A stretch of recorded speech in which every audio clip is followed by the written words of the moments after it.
In this video lesson, I will walk you through the entire scope of predictive project management. The core of predictive project management comprises of scope management.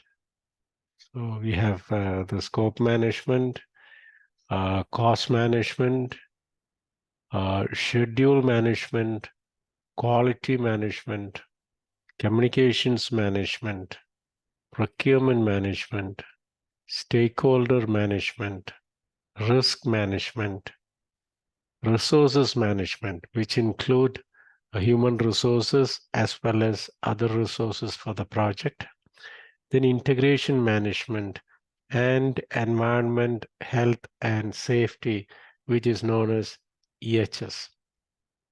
I repeat this once again. The crux of project management, or every construction project, revolves around scope management, cost management, schedule management, quality management, communications management, procurement management, stakeholder management, risk management, resources management, integration management, and managing of environment, health, and safety. So this constitute predictive project management, and these things happens throughout the phases of initiation, planning, execution, monitoring and controlling, and closing. Under initiation, so every project starts with a formal initiation. Basically, the sponsor performs two major tasks here, that is the developing of a project charter and then identifying the key stakeholders of the project. So under initiation, we do these two things: develop project charter, which is a 4 or 5 page document,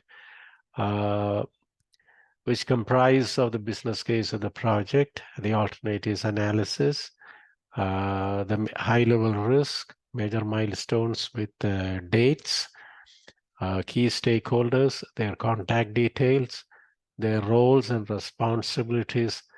All these things gets into the project charter, and it is approved by the sponsor. And the project manager's roles and responsibilities are also defined in the project charter. Hence, we say that the charter gives authority to the project manager because that is the only document that has the project manager's name, roles and responsibilities, and endorsed by the management representative or the sponsor. Hence, it gives authority to the project manager. Then identifying the stakeholders. Who is the stakeholder? Anybody who is impacted positively or negatively by doing a project or by not doing a project or by delaying a project is a stakeholder. So as a first step, we have to identify all major stakeholders. A typical infrastructure projects, the stakeholder list will comprise of the owner, the consultants, the contractors, the subcontractors from various disciplines, and the quality departments, the government agencies, the risk management departments, so procurement teams, quality management teams. So all these comprise or gets into the stakeholder register, and they have to be managed throughout the project. Otherwise, things can go wrong. So after initiation, we have the charter, we have the stakeholder register, and the project manager is appointed. The project manager drives the project into planning phase. So the steps involved in planning are collect requirements, collect detailed requirements, then analyze them and then define the scope, then decompose that scope into a work breakdown structure. At the same time, we have to define the project organization structure, the team structure rather. And once we have the WBS, it is easy to come out with the bill of quantities, like each work package, what are all the material requirements, equipment requirements, process requirements, etc. And then we arrive at the cost estimation. So to the cost, we add buffers and we arrive at the budget. So the cost plus buffer spread on a timeline becomes the budget. Then we get into activity sequencing. So we have the WBS, we have the work packages.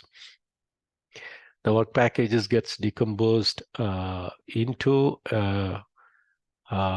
activities, and then they're sequenced based on their priority, based on their dependencies, and we arrive at the activity sequences. Then we develop the project schedule.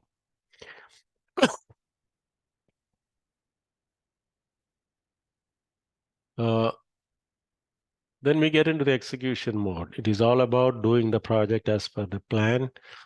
We need to get all the approvals to start. Sorry. To start the project. The site must be ready. Resource mobilization must happen. Then once the site is ready, the resources are ready, then we do work allocation. Then progress updates happens when the work progresses. Sometimes there can be scope changes, cost changes. So we have to actively and formally manage the changes. Then we have to manage quality. We have to ensure that the procurements happen on time. So during execution time, we go with RFI, RF request for information, request for proposal, request for quotations, etc. Then we actively pursue environment, health, and safety as per the plan. So execution is nothing but implementing the plan or doing the work of the project as per the plan. And throughout the project, we monitor and control the project. Basically, we monitor and control the schedule, we monitor and control the cost, we monitor and control quality, we monitor and control risk, we monitor and control procurements, and we monitor and control stakeholder engagement. One of the key techniques used for monitoring and controlling is the earn value EVM, earn value management. Then the project gets into the closing phase where we formally close the project and we get the project completion report signed by all the key stakeholders. So this is the high level bird view, a bird's eye view of predictive project management. So we start with initiation, then planning, execution, monitoring and controlling, and closing. And these are the, so we have to plan for scope management. We have to do scope management. We have to plan for cost management, then do cost management. So these are the core domains: scope, cost, schedule, quality, communications, procurements, stakeholders, risk, resources integration, and environment, health, and safety. So this is a high-level view. In the subsequent video lessons, I will walk you through these things in detail.